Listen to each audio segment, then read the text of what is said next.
ఈరోజే ముక్కనుమ. ముక్కనుమ రోజు ఎవరైతే సావిత్రి గౌరీదేవి నోము అంటే ఈ నోముని బొమ్మల నోము అని కూడా పిలుస్తారు. ఈరోజు ఎవరైతే ఈ కథను వింటారో వారి యొక్క జన్మల పాపాలు తొలగిపోతాయి, అష్టైశ్వర్యాలు కలుగుతాయి. కనుమ మరుసటి రోజునే ముక్కనుమ అని పిలుస్తారు. అసలు ఈ రోజును ముక్కనుముగా ఎందుకు పిలుస్తారో చాలామందికి తెలియదు. పూర్వం ఈరోజు చిన్న పిల్లలకు ముక్కులు కుట్టేవారు. ముక్కులు కుట్టడం అనేది చిన్నపిల్లలకు ఒక పండుగ. సంవత్సరంలో ఒక్కసారి మాత్రమే ఈ పనులు చేసేవారు. మధ్యలో ఎప్పుడూ కూడా ముక్కులు కుట్టేవారు కాదు. ముక్కులు కుట్టించుకునే పండుగ కనుక దీన్ని ముక్కనుమ అంటారు. అలాగే ఈరోజు బొమ్మల నోము అంటే సావిత్రి గౌరీ నోమును ఆచరిస్తారు. ఇప్పుడు చెప్పబోయే సావిత్రి గౌరీ నోము కథను అదృష్టవంతులు మాత్రమే వింటారు. మరి ఆ కథ ఏంటి అంటే, పూర్వకాలంలో కాశ్మీర దేశంలో ఒక బ్రాహ్మణుడు ఉండేవాడు. అతను పౌరోహిత్యం ద్వారా తన కుటుంబాన్ని పోషించుకుంటూ ఉండేవాడు. కొంతకాలానికి ఆ బ్రాహ్మణుడికి లేక లేక ఒక ఆడపిల్ల పుట్టింది. ఆ శిశువుకు ఇందుమతి అని నామకరణం చేసి అతి గారాబంగా పెంచాడు. ఆమెకు యుక్త వయస్సు రాగానే తల్లిదండ్రులు వివాహం చేయడానికి పూనుకున్నారు. కొంతకాలానికి సదాచార పరాయణుడు నిరంతరం భగవంతుడి నామస్మరణ చేసే మిత్రశర్మ అనే బ్రాహ్మణుడికిచ్చి వివాహం జరిపించారు. అయితే ఆ మిత్రశర్మ స్వభావానికి విరుద్ధమైన లక్షణాలు కలిగింది ఈ ఇందుమతి. తండ్రి యొక్క అతి గారాభం వల్ల ఆమె యవ్వన గర్వంతో కన్నూమిన్నూ కానక పెద్దలను దూషిస్తూ ఉండేది. భర్తను అత్తామామలను మాటలతో చేతలతో దూషిస్తూ ఉండేది. స్త్రీజాతి సహజ గుణాలైన బొట్టు, కాటుక, పసుపు, కుంకుమలను పెట్టుకోకుండా భర్త చెప్పిన మాటలు లెక్క చెయ్యక దూషిస్తూ ఉండేది. తాను అందగత్తెను అన్న అహంకారంతో సద్గుణాలను వదిలి దుర్గుణాల వైపు పయనించసాగింది. ఇలా ఉండగా కొంతకాలానికి ఇందుమతి యొక్క భర్త చనిపోయాడు. భర్త మరణించడంతో కూతుర్ని పుట్టింటికి తీసుకువచ్చారు తల్లిదండ్రులు. సద్గుణవంతుడైన అల్లుడు మరణించడంతో ఎంతో విచారించారు. అయితే ఇందుమతి యొక్క ప్రవర్తనకు ఇరుగు పొరుగువారు ఎంతగానో అసహించుకునేవారు. ఆమెకు కలిగిన వైధవ్యానికి విచారించకుండా దయలేకుండా ప్రవర్తించసాగారు. ఇక ఆ తల్లిదండ్రులు ఇవన్నీ చూసి మనశ్శాంతి కోసం తమ కుమార్తెను వెంటబెట్టుకుని తీర్థయాత్రలకు బయలుదేరారు. ఇందుమతి తల్లిదండ్రులు వారు దేశదేశాలు తిరుగుతూ పుణ్యక్షేత్రాలను సందర్శిస్తూ దేవీ దేవతలకు తమ మనసులోని ఆవేదన్ని మొరపెట్టుకునేవారు. చివరగా వారంతా కాశీ క్షేత్రానికి చేరుకున్నారు. ఆది దంపతులను కీర్తిస్తూ తమ మనసులోని ఆవేదనను తీర్చమని, తమ కుమార్తెకు చక్కని జీవితాన్ని ప్రసాదించమని ఆ తల్లిదండ్రులు విన్నవించుకున్నారు. ఇక పార్వతీ పరమేశ్వరులకు వారి పట్ల దయ కలిగి ప్రసన్నత పొంది మారు వేషాలలో వారికి కనిపించి, ఓ పుణ్య దంపతులారా, మీరెందుకు పుణ్యక్షేత్రాలు తిరుగుతూ వేదనామయ జీవితాన్ని గడుపుతున్నారు అని అడిగారు. అందుకు వారు, అయ్యా, ఈమె మా కుమార్తె. ఈమె యొక్క భర్త మరణించాడు. లేక కలిగిన ఈ అమ్మాయికి వైధవ్యం ప్రాప్తించడంతో ఆ దుఃఖాన్ని భరించలేక ఇలా తీర్థయాత్రలు చేస్తూ దేవతలను ప్రార్థిస్తున్నాం అని సమాధానం చెప్పారు. అప్పుడు ఆ ఆది దంపతులు, అయ్యో, ముక్కుపచ్చలు ఆరని ఈ అమ్మాయికి వైధవ్యం కలిగించినందుకు ఎంతో విచారిస్తున్నాం. మానవ సహజంగా మీరు ఈ దుర్దశకు విచారిస్తున్నారు. దీనికి తగిన పరిష్కారం ఆలోచించాలి. మీ అమ్మాయి పూర్వజన్మలో సౌభాగ్య గౌరీ వ్రతం చేయకుండా నిర్లక్ష్యం చేసింది. దాని ఫలితంగానే ఈ దుస్థితి తటస్థించింది. ఇప్పటికైనా మీరు మీ అమ్మాయి చేత సౌభాగ్య గౌరీ వ్రతాన్ని శాస్త్రోక్తంగా చేయించి ఉద్యాపన చెప్పించండి. దీనివల్ల మీకు ఎంతో శుభం కలుగుతుంది అని చెప్పి ఆది దంపతులు వెళ్ళిపోయారు. ఆ ఆది దంపతుల మాటలు ఆలకించి వారికి మనసులోనే నమస్కారం చేసి తమ ఊరికి ప్రయాణమయ్యారు తల్లిదండ్రులు. వారు ఇంటికి చేరుకోగానే ముక్కనుమ రోజు కూతురు చేత శాస్త్రోక్తంగా నోము నోయించి ముత్తైదువులకు సత్కార్యాలు చేసి అమ్మవారికి నైవేద్యం సమర్పించి వ్రతకథను విని అక్షింతలు శిరస్సుపై ధరించి నిర్మలమైన మనస్సుతో సంతృప్తి చెందారు. ఈ వ్రతాన్ని కొన్ని సంవత్సరాల పాటు ఇందిమతితో నోయించారు తల్లిదండ్రులు. కరుణాంతరంగమైన భువనేశ్వరి ప్రసన్నురాలై వరాలను ఒసగి వారిని దీవించింది. జగన్మాత గౌరీదేవి చల్లని చూపుతో ఇందుమతి ముక్తిని పొందింది. మరుజన్మలో రాజవంశంలో జన్మించి తగిన భర్తను పొంది జీవితాంతం చక్కని సిరి సంపదలతో సౌభాగ్యంతో విరాజిల్లి జన్మను సార్థకం చేసుకుంది. కాబట్టి పరమ పవిత్రమైన ఈ పుష్యమాస ఉత్తరాయణ పుణ్యకాలంలో వచ్చే ఈ ముక్కనుమ రోజు ఈ నోమును నోచుకుంటే స్త్రీలకు సౌభాగ్యం కలిగి నిండు నూరేళ్లు ఆనందంతో జీవిస్తారు. అదృష్టవంతులు మాత్రమే ఈరోజు ఈ కథను వింటారు. పూర్వం అరణ్యాలు దాటి కూడా వ్యవసాయం చేసేవారు. ఆ వ్యవసాయానికి కాలినడకన వెళ్లేవారు. ఒక రైతు అలాగే చిట్టడుగులు దాటి అవతల వైపు ఉన్న పొలం దగ్గరకు వెళ్లి వ్యవసాయం చేస్తున్నాడు. ప్రతిరోజు మధ్యాహ్నం పూట అతని కోసం అతని భార్య అన్నం పట్టుకుని వెళ్లేది. ఒకరోజు ఆవిడ అన్నం వండి తీసుకువెళ్లడానికి కాస్త ఆలస్యమై కంగారుగా త్వరగా భర్త కోసం అన్నం పట్టుకుని వెళ్తూ ఉంది. ఎందుకంటే పొద్దున ఎప్పుడో వెళ్లాడు. ఎండలో ఉన్నాడు. అక్కడ పంట పండిస్తున్నాడు. సంక్రాంతి కాలంలో కోతలు కూడా వచ్చాయి. ఆ పంట ఇంటికి తేవాలి. అటువంటి నా భర్తకి అన్నం పెట్టకపోతే అలసిపోతాడు. అయ్యో, ఈరోజు నా భర్తకు అన్నం పెట్టడం ఆలస్యమవుతుంది అని గిన్నె నిండా అన్నం పెట్టుకుని కూరలు పెట్టుకుని పరుగు పరుగున వెళ్తుంది. చిట్టడవిని త్వరగా దాటాలని వెళ్తూ ఉంటుంది. అక్కడ దారిలో అడవిలో ఒక చెట్టు దగ్గర తలకిందులుగా వేలాడుతూ ఒక ఋషి ఉన్నాడు. ఆయన తపస్సు చేసుకుంటూ ఉన్నాడు.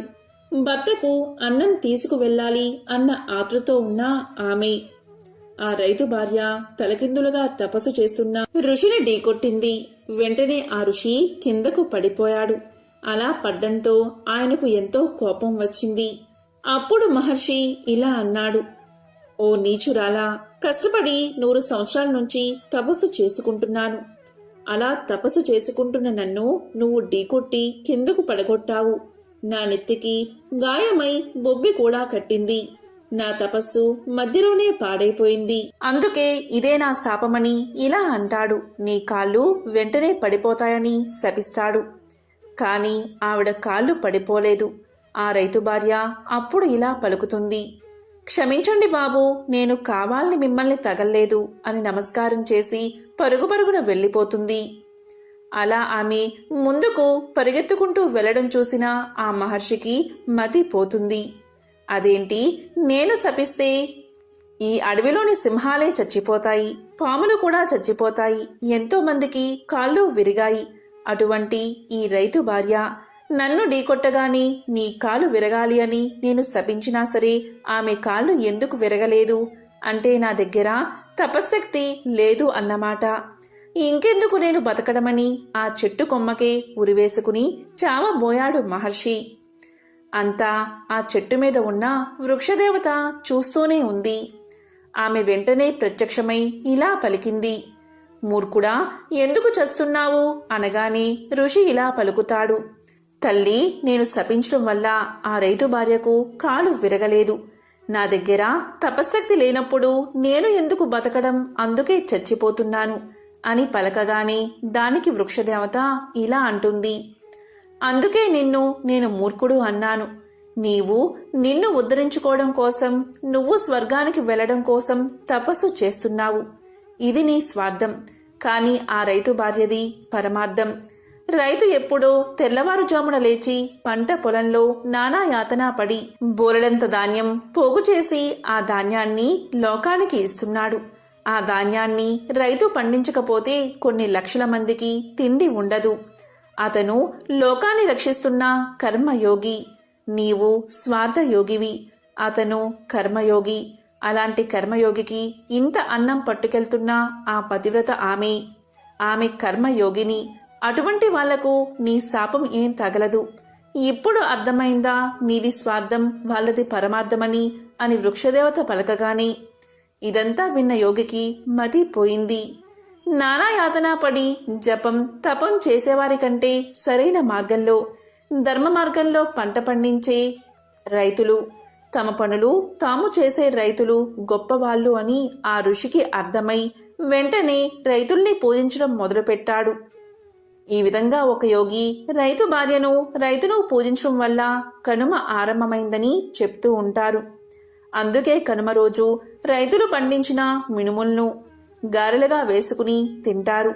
ఇదే మకర సంక్రాంతి సమయంలో కనుమ వెనుక ఉన్న పురాణ కథ. ఎవరైతే ఈరోజు ఈ కథను వింటారో లేక చెప్తారో లేక వినిపిస్తారో అటువంటి వారి జన్మల పాపాలు తొలగిపోయి కోటి జన్మల పుణ్యం వస్తుంది, సకల శుభాలు కలుగుతాయి. ఉపనిషత్తుల్లోని ఒక విశేషమైన కథను ఇప్పుడు తెలుసుకుందాం. ఒకసారి మానవ దేహంలోని ఇంద్రియాలకు అంటే ప్రాణానికి, మనసుకి, వాక్ శక్తికి, నేత్రాలకి, చెవులకి గొప్ప యుద్ధం జరిగింది. ప్రతి ఇంద్రియము కూడా నేను గొప్పదాన్ని అంటే కాదు, నేనే గొప్పదాన్ని అనే అహంకారం పెరిగి గొప్ప యుద్ధం జరిగింది. ప్రతి ఇంద్రియము నేనే గొప్పదాన్ని అంటే కాదు, నేనే గొప్పదాన్ని అని పోటీ పడ్డాయి. అవి ఎంత వాదించుకున్నా గొప్పవారు ఎవరో నిర్ధారణ కాలేదు. వేరే మార్గం లేక అవన్నీ కలిసి తమ తండ్రి అయిన ప్రజాపతి బ్రహ్మ వద్దకు వెళ్ళాయి. అవి బ్రహ్మ వద్దకు వెళ్లి ఇలా పలికాయి, తండ్రి, మాలో ఎవరు గొప్పవారు నీవే నిర్ణయించి చెప్పు అని అడిగాయి. ఇక ప్రజాపతి చాలా చిక్కుల్లో పడిపోయాడు.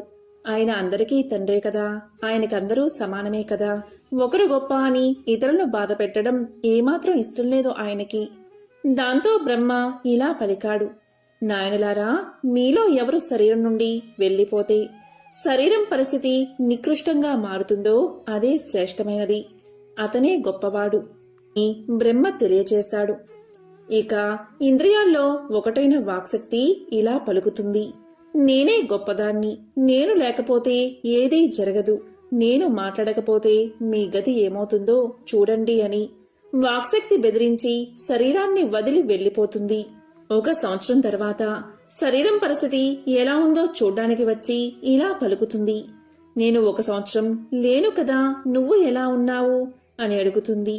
దానికి శరీరం, నేను చక్కగానే ఉన్నాను, ఇబ్బంది ఏమీ లేదు, మాట్లాడలేకపోయాను, కానీ చెవులతో విన్నాను, కళ్ళతో చూశాను, మనసుతో ఆలోచించాను, బ్రతికి హాయిగా ఉన్న సంగతి నువ్వు చూస్తున్నావు కదా అని పలుకుతుంది.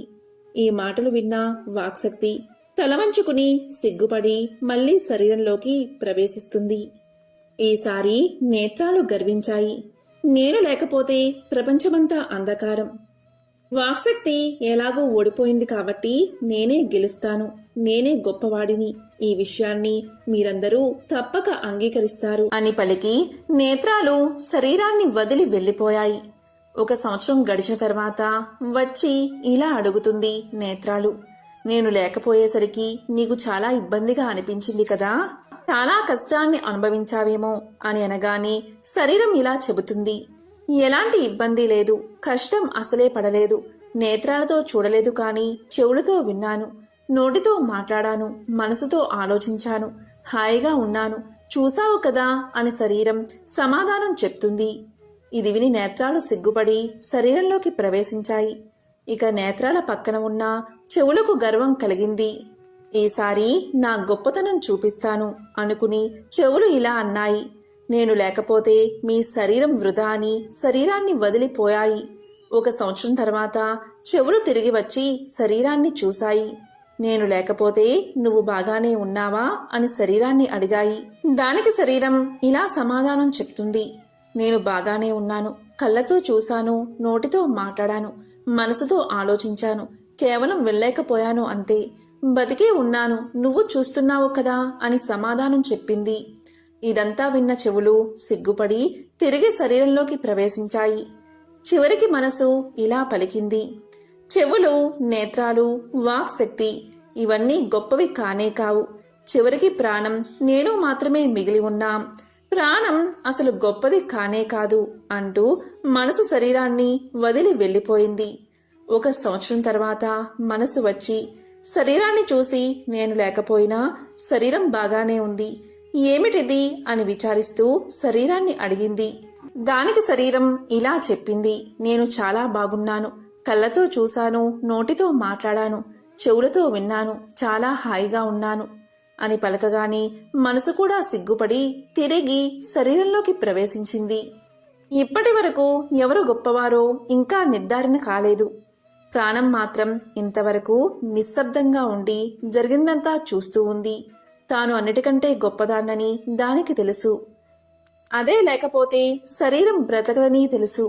ప్రాణం ఉంటేనే కళ్ళు, చెవులు, నోరు, వాక్శక్తి, మనసు తమ తమ పనులు చేస్తాయి. ఇక అన్ని అవయవాల అహంకారం తగ్గాక ప్రాణం శరీరం నుంచి వేరు కావడానికి ప్రయత్నించింది. అలా ప్రయత్నించగానే కళ్ళు, చెవులు, వాక్శక్తి, మనసు ప్రమాదంలో పడిపోయాయి.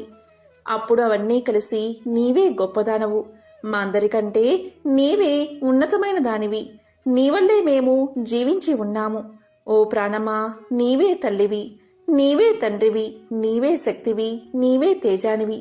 తల్లి పిల్లల్ని ఎలా రక్షిస్తుందో మమ్మల్ని నీవే రక్షించాలి అని మొరబెట్టుకున్నాయి.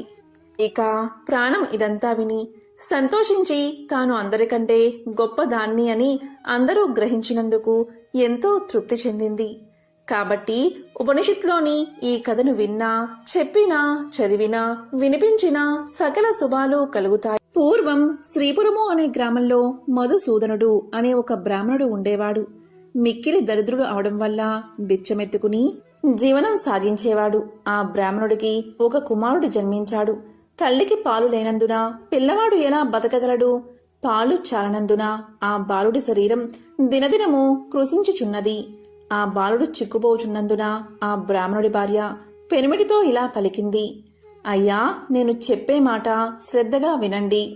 మన పిల్లవాడికి పాలు నిమిత్తం పాలుగల ఒక ఆవును తీసుకోండి అని చెప్పగా ఆ మాట విని భర్త ఏమని చెప్పాడు అంటే, ఓసి, నీకు వెర్రి పట్టిందా? మనం చూస్తే కడు బీదవారం. పాలు ఇచ్చే ఆవు ఎలా దొరుకుతుంది? ధనరత్నాలు మన దగ్గర లేవు. నేను లోకంలో ఏ విధంగా గణ్యత పొందుతాను? ఎవరికైతే ధన సంపదలు కలిగి ఉండెనో వారికే లోకమంతా మర్యాదలు చేస్తుంది. అలాంటి వారికే లోకమంతా భయపడతారు. మన వంటి బీదవారిని ఎవరు అడుగుతారు అని బ్రాహ్మణుడు చెప్పాడు. భార్య దానికి ఎంతో దుఃఖించినదై, ఓ బ్రహ్మదేవుడా, నీవు మా వంటి బీదవారింట్లో ఈ బిడ్డను ఎందుకు పుట్టించావు? ఏమి తిని ఈ బిడ్డ బతుకుతాడు? ఈ శిశుహత్య నాకు చుట్టుకుంటుంది అని దుఃఖిస్తూ ఉండగా పిల్లవాని ఘోష చూసి ఏమీ తోచక ఆ బ్రాహ్మణుడు చింతాక్రాంతుడై విచారించి తన ఇంటిలో ఉన్న కమండలం వగైరా చిల్లర సామాన్లు సంతలో అమ్మి ఆ అమ్మిన సొమ్ము 5 రూపాయలు జాగ్రత్తగా పట్టుకుని వెళ్లి భార్య చేతికి ఇవ్వగా ఆమె ఆ సొమ్ము చూసి ఎంతో సంతోషించి పెనిమిటిని చూసి ఇలా పలికింది: అయ్యా, ఈ సొమ్మును తీసుకువెళ్లి పాలిచ్చే ఆవును కొని తీసుకురండి అని చెప్పింది. ఆ విధంగా భార్య చెప్పిన మాట ప్రకారం ఆ బ్రాహ్మణుడు ఆ రూపాయలు పట్టుకుని గ్రామాలు తిరిగాడు. ఇలా తిరుగుతూ పెద్ద భాగ్యవంతుడైన షావుకారుండే గ్రామానికి వెళ్లాడు. ధనధాన్యాలు పరిపూర్ణమై కుబేరుడితో ఆ షావుకారు సరి సమానంగా ఉన్నాడు. అతని ఆవులన్నీ పాలతో నిండి ఉన్నాయి. దైవఘటన మాత్రం మరో విధంగా ఉంది. అతని ఆవులలో బోధ అనే ఆవు ఉంటుంది. అది చాలా దుష్ట బుద్ధి కలది. బయటకు మేతకు వెళ్తే పరుల వ్యవసాయంలో చొరబడి తినివేస్తూ ఉండేది. ఒకరోజు షావుకారు చూస్తూ ఉండగానే పెరవారి పొలంలోనికి చొరబడి పండిన పంట తినివేస్తూ ఉంది. అది చూసిన షావుకారు అతి కోపంతో ఏమన్నాడంటే, ఇంక దీని ముఖం చూడకూడదు. ఆవును ఇప్పుడే అమ్మేస్తాను.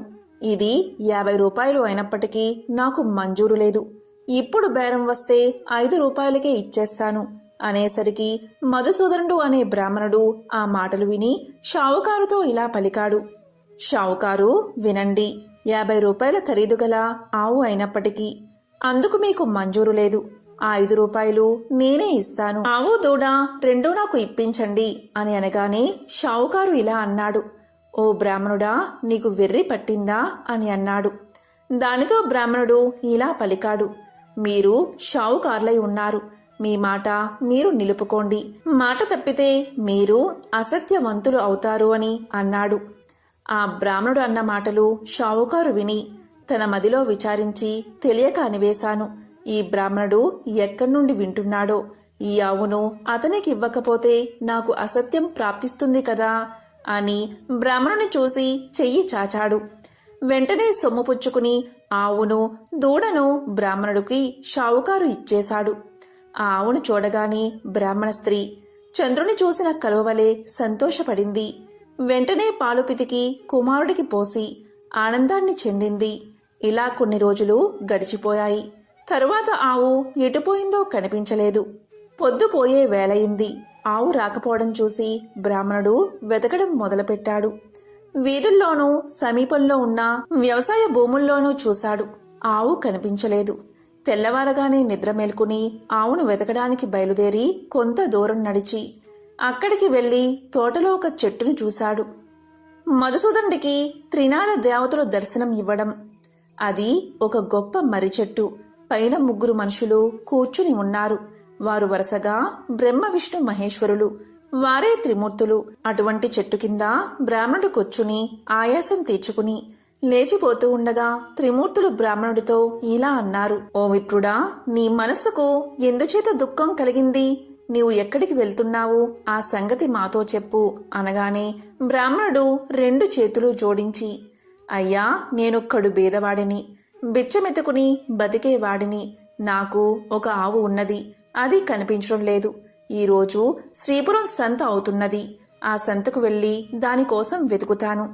ఎవరైనా దొంగలించి తీసుకుపోతే ఆ సంతలోనే అమ్ముతారు కదా.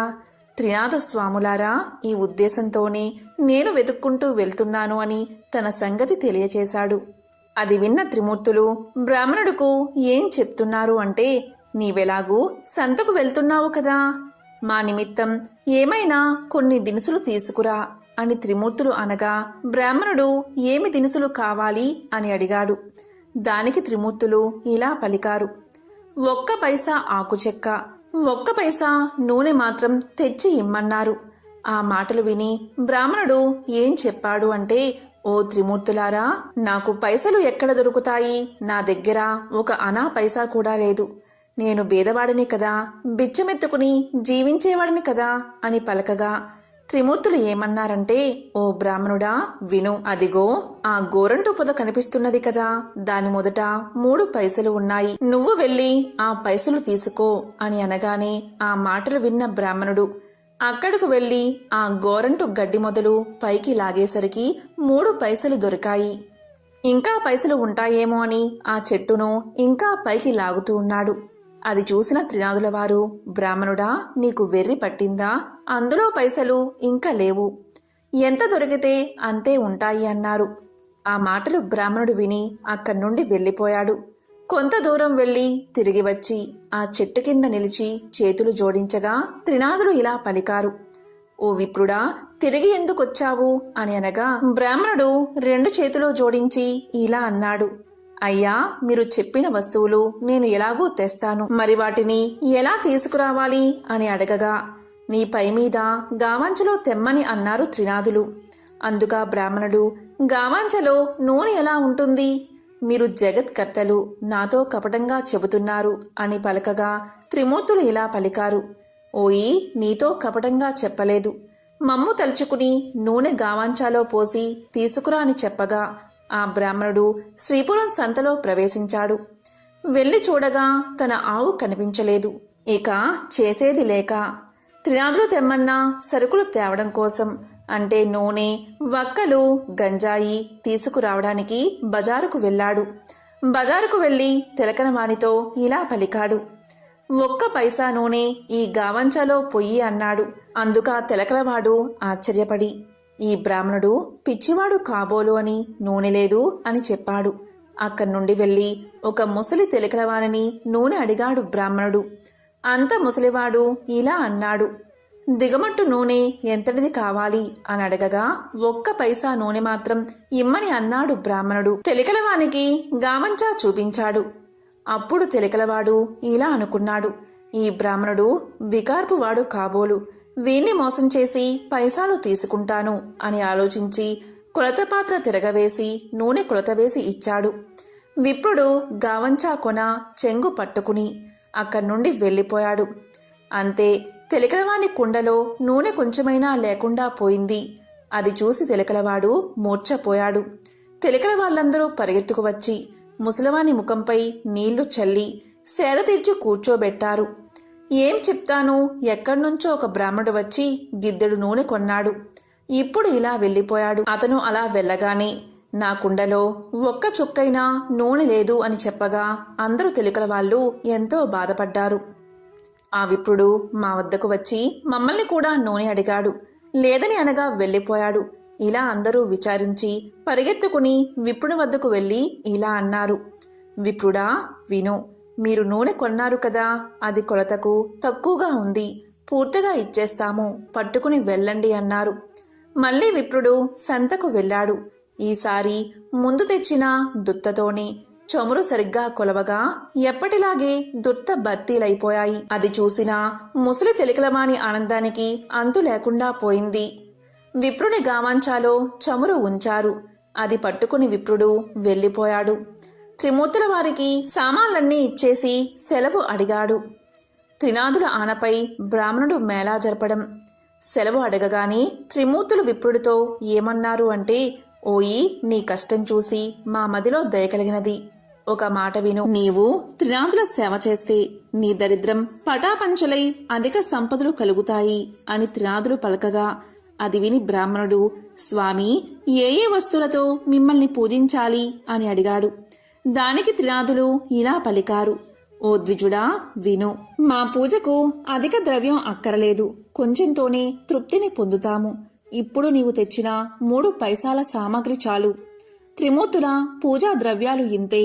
మాకు వీటితోనే మేళా చెయ్యి. మేళా ఎలా చెయ్యాలి అంటే 3 మట్టి చిరుములయందు గంజాయి నలిపి అందులో నిప్పును ధూపాన్ని వెయ్యాలి.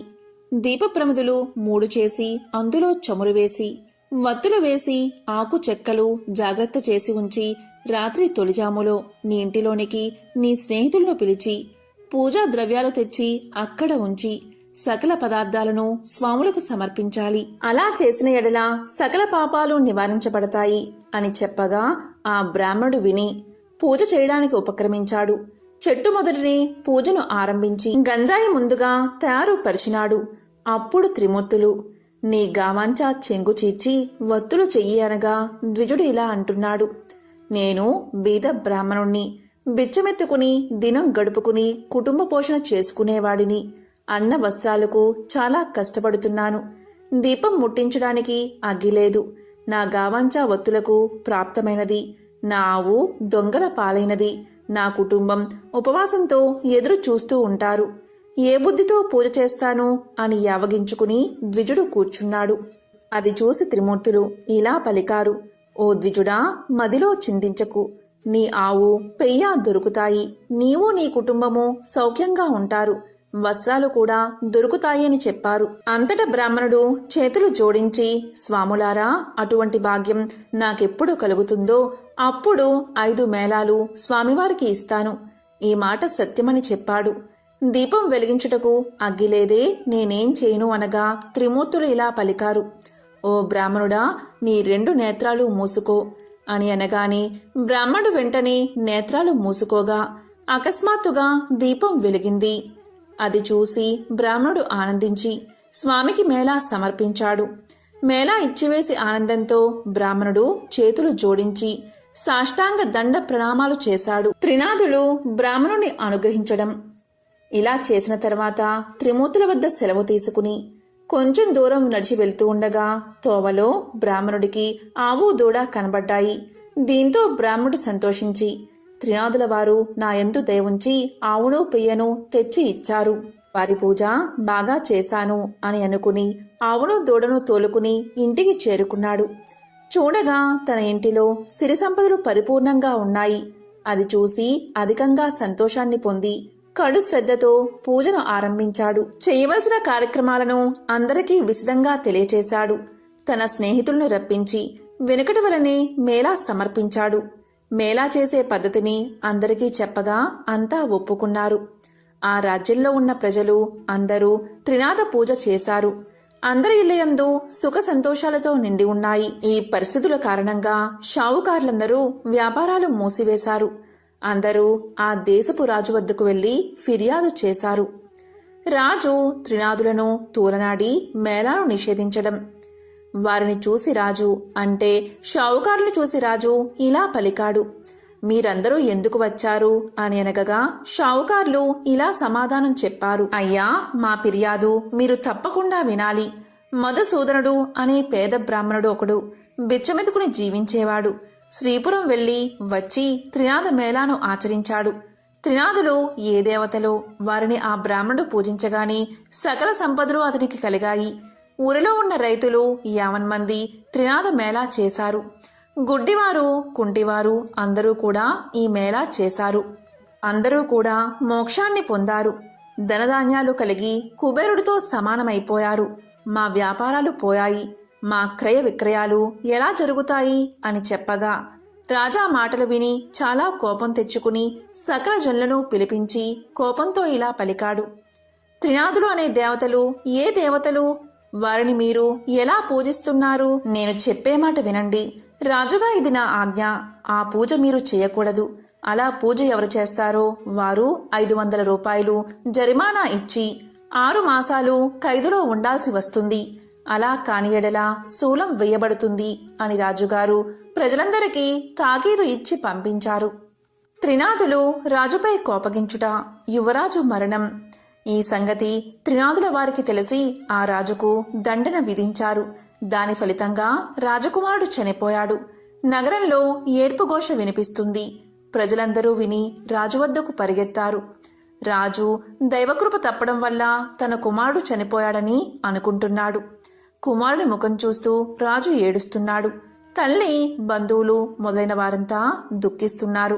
దహనం చేయడానికై స్వర్ణభద్రా నదీ తీరమందు ఆ శవాన్ని ఉంచారు. త్రినాథుల దయతో యువరాజు బతకడం. త్రినాథులకు దయ కలిగినది.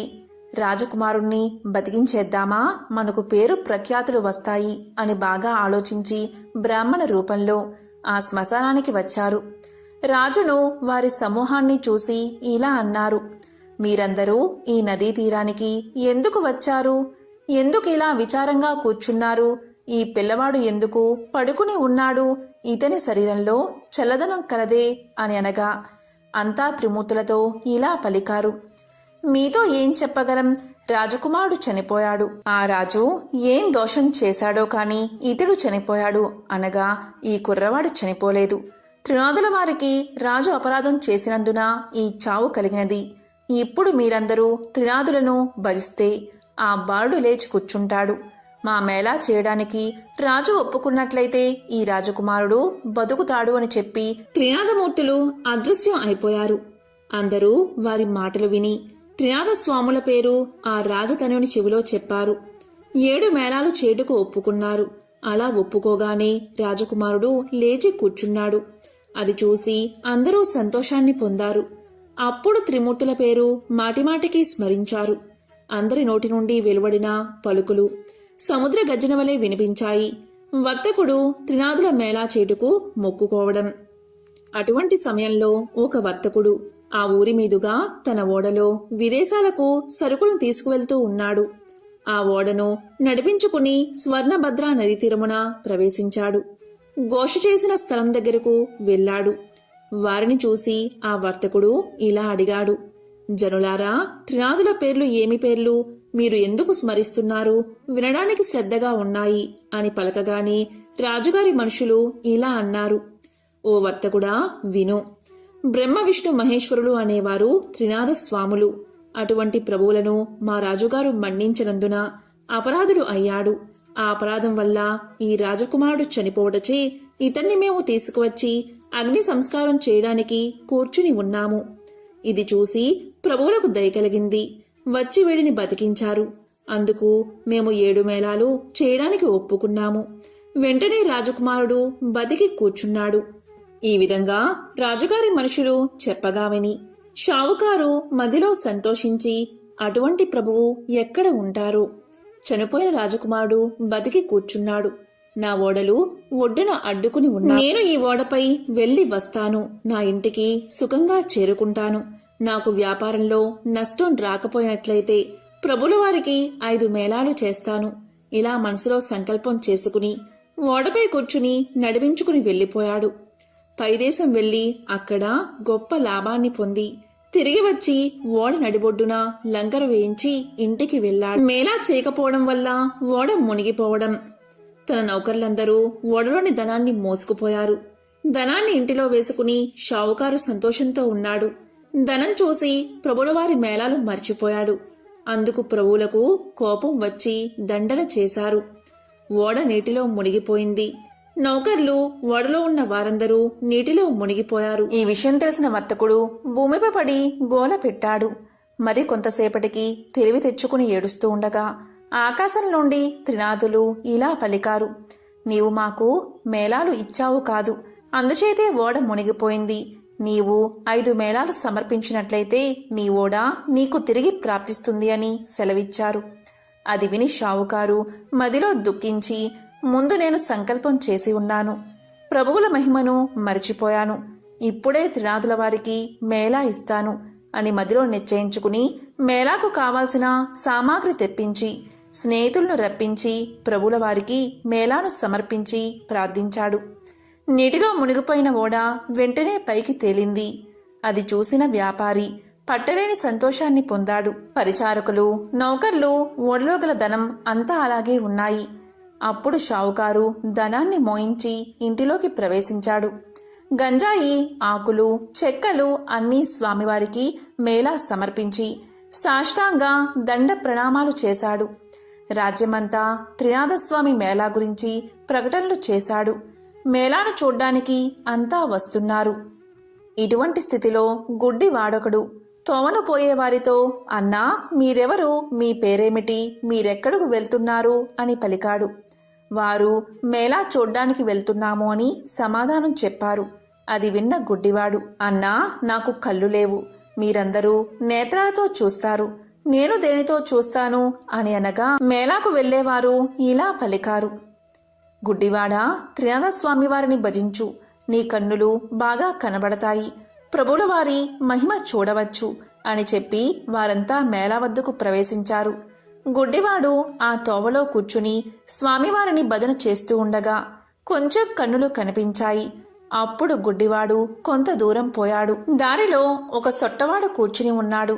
అతన్ని చూసి, నీవు గుడ్డివాడవు, ఇంత కష్టంతో ఎక్కడికి వెళ్తున్నావు అని అడిగాడు సొట్టవాడు. గుడ్డివాడు ఇలా పలికాడు: అన్నా, నేను మేళాన్ని చూడ్డానికి వెళ్తున్నాను. ఆ మాటలు విన్న సొట్టవాడు, స్వామివారి దయ నా మీద లేదు, చేతులు కాళ్ళు సొట్ట, నేను ఎలా నడవగలను, నీకు కాళ్ళున్నాయి, దెక్కుని వెళ్ళగలవు అనగా గుడ్డివాడు ఇలా పలికాడు: నీవు త్రినాథస్వామివారిని భజించు, నీ కాళ్ళు చేతులు బాగవుతాయి, క్షణంలో ఇద్దరం కలిసి వెళ్ళిపోదాం. నేను గుడ్డివాడిని, నాకు ఏమాత్రం కన్నులు కనిపించవు, కాని త్రినాథస్వామివారిని భజించడం వల్ల కొంచెం కన్నులు కనిపిస్తున్నాయి. అందువల్ల నీవు కూడా స్వామివారిని భజించావంటే నీ బాధలు నివారణ అవుతాయని చెప్పాడు. అది విన్న సొట్టవాడు త్రినాథ త్రినాథ త్రినాథ అని భజించాడు. గుడ్డివాడితో ఇలా పలికాడు: నీకు కాళ్ళున్నాయి కదా, నువ్వు నడవగలవు, నేను ఎలా నడవగలను? నన్ను నీ భుజం మీద కూర్చోబెట్టుకుని నెమ్మదిగా నడిచి వెళ్ళు, నేను త్రోవ చూపుతూ ఉంటాను, నిశ్చింతగా ఇద్దరము మేళాకు చేరుకుందాము అని సొట్టవాడు చెప్పాడు. అతని మాటలు విని గుడ్డివాడు సొట్టవాడిని భుజంపై కూర్చోబెట్టుకుని మెల్లగా నడిచిపోతున్నాడు. నేస్తం, నా నేత్రాలు నిర్మలంగా కనిపిస్తున్నాయి అని అనగా సొట్టవాడు, అయ్యా, ఇప్పుడు నేను నడిచిపోగలను. ఈ విధంగా గుడ్డివాడు సొట్టవాడు కలిసి త్రినాథస్వామి మేళా దగ్గరలోకి ప్రవేశించారు. ఇది ఇలా ఉండగా ఆ మేళా జరిగే స్థలానికి నిత్యము ఒక వైష్ణవుడు వస్తూ ఉండేవాడు. అతడు త్రినాథ మేళా చెల్లకుండా ఇంటికి ఎప్పుడూ వెళ్ళిపోతూ ఉంటాడు. అతన్ని ఈ పొద్దు మన స్థానమందు కూర్చోబెట్టవద్దు అని అనుకుని మేళా చేసే వారంతా, వైష్ణవుడు రాగానే చూసి మేళా చెల్లించకుండా నీవు వెళ్ళిపోతున్నావు, కాబట్టి నిన్ను మేళా వద్దకు రాకుండా ఆపు చేయడమైనది అని చెప్పగా వైష్ణవుడు ఏమన్నాడంటే, నాయన్లారా, అపరాధం క్షమించండి, ఇక నుండి మేళా కాకుండా వెళ్ళను, నేను నికరంగా చెప్తున్నాను, నా గురువు ఇక్కడకు వచ్చినా సరే విడిచి వెళ్ళను అని పలికాడు ఆ వైష్ణవుడు. దైవయోగమున ఆ క్షణమే ఆ వైష్ణవుడి గురువుగారు వచ్చి ఇంట్లోకి ప్రవేశించాడు. నా శిష్యుడు ఎక్కడ ఉన్నాడు, ఎక్కడికి వెళ్ళాడు, ఈరోజు కనిపించలేదే అని వైష్ణవుడి గురించి అతని తల్లిని అడిగాడు. అప్పుడు అతనితో ఆమె ఇలా చెప్పింది, నా కుమారుడు మేళా వద్దకు వెళ్ళాడు అని అనగానే గురువుగారు మేళా ఎవరిది అని అడిగారు. అందుకా ముసలిది అది త్రినాథుని మేళా అని సమాధానం చెప్పింది. ఆ మాటలు విన్న గురువుగారు మేళా దగ్గరకు వెళ్లి చూడగా అంతా స్వామివారిని భక్తి శ్రద్ధలతో పూజిస్తున్నారు. అది చూసిన గురువుగారికి కోపం వచ్చింది. వెంటనే గురువుగారు బాగా తిట్టి మేళా స్థలాన్ని సామాగ్రిని కాలితో తన్నేశాడు. ఆ తర్వాత గురువుగారు తన శిష్యుణ్ణి పట్టుకుని బరబరా లాక్కుకుపోయాడు. కొంత దూరం వెళ్లేసరికి బోరున వర్షం కురియసాగింది. కటిక చీకటి కావడం వల్ల తోవ కనిపించడం లేదు. గురు శిష్యులు చెల్లా చెదురై అతి కష్టం మీద గురువుగారింటికి చేరుకున్నారు. గురువు ఇంటిలో చూడగా అతని తల్లి గడప వద్ద కూర్చుని ఏడుస్తున్నది. గురువు ఆశ్చర్యపడి లోపలికి పోయి చూడగా అతని భార్య కుమారుడు చనిపోయారు. వారిని చూసి గురువు మూర్ఛబోయాడు. శిష్యుడు పట్టుకుని లేపి కూర్చోబెట్టి గురువుగారి ముఖంపై నీళ్లు చల్లి, అయ్యా, తమరు త్రినాథ స్వామివారికి అపరాధులు. త్రినాథ మేళాను పాడు చేశారు. అందుకే మీకిది ప్రతిఫలం. మీరు నిష్ఠతో స్వామివారి మేళాను చేస్తే మీ భార్య కుమారులు బతుకుతారు అని శిష్యుడు పలకగా ఆ మాట విని గురువుగారు 5 మేళాలు ఇవ్వడానికి ఒప్పుకోగా వెంటనే భార్య కుమారులు లేచి కూర్చున్నారు. త్రినాథ మేళా పాడు చేసినందుకు తగిన శిక్ష దొరికింది.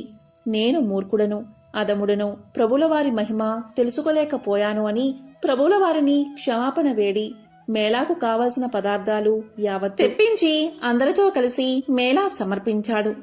నూనె కాండం చెల్లినది, ప్రభులవారి పూజ కావచ్చినది. ఆకులు చెక్కలు గంజాయిని అందరూ పంచుకుని సేవించి సుఖాన్ని అనుభవించారు. ఫలశ్రుతి. ఈ చరిత్ర ఎవరు వింటారో వారికి కుష్ఠవ్యాధి గుడ్డితనము కూడా పోయి తరిస్తారు. పుత్రులు లేని స్త్రీ నిర్మలంగా ఉంటే పుత్రులు పుడతారు. ఎవరైనా కొంటెగా హాస్యంగా చెప్తే గుడ్డితనము నడ్డితనము కలుగుతుంది. 3 త్రిమూర్తులను 3 స్థలాల్లో ఉంచి ముందు విష్ణువును పూజించాలి. చందనము పువ్వులు తెచ్చి త్రిమూర్తులను వేరువేరుగా పూజించాలి. నైవేద్యం సమర్పించి గంజాయిలో అగ్నిని వెయ్యాలి. తాంబూలం 3 భాగాలు చేసి ఉంచాలి. త్రిమూర్తుల వారి ఎడమ భాగమున వినాయకుణ్ణి ఉంచాలి. 3 దీపాలు వెలిగించి, ఓ త్రినాథ స్వాములారా దయచేయండి అని పలకాలి. అంతా సమర్పించి త్రినాథ స్వాముల వారి పాదాలపై పడాలి. అందరూ నిర్మలమైన మనస్సుతో కూర్చుని కథ వినాలి. ప్రసాదం అందరూ పంచుకుని సేవించాలి.